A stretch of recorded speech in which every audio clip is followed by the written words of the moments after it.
La différence entre le passé composé et l'imparfait.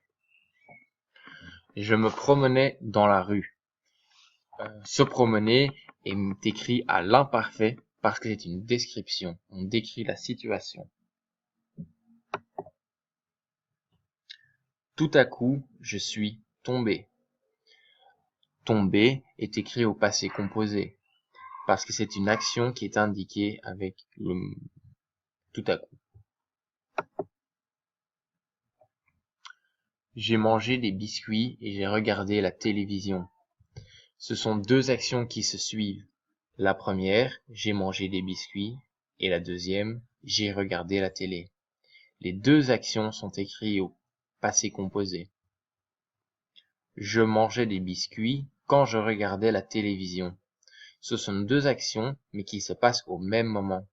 Donc, je mangeais des biscuits pendant que je regardais la télévision. On écrit les deux verbes à l'imparfait.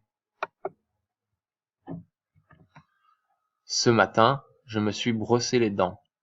Le temps est indiqué ce matin. À ce moment-là, on doit utiliser le passé composé. Je me brossais les dents. Il n'y a pas de temps indiqué. Donc, on utilise l'imparfait. Un jour, ma mère m'a conduit à l'école en voiture. C'est une action unique. Ma mère ne m'apporte pas tous les jours à l'école. Donc, on utilise le passé composé. J'allais tous les jours à l'école à vélo. On parle d'une habitude. Presque tous les jours, elle ira à l'école à vélo.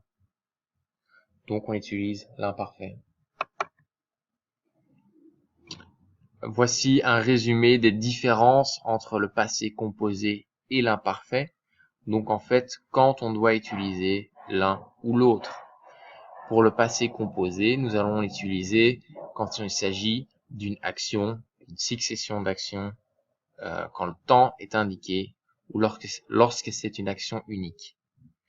L'imparfait, nous allons l'utiliser lorsqu'il s'agit d'une description, d'une situation ou des actions parallèles, ou bien lorsque le temps n'est pas indiqué ou quand on parle d'une habitude.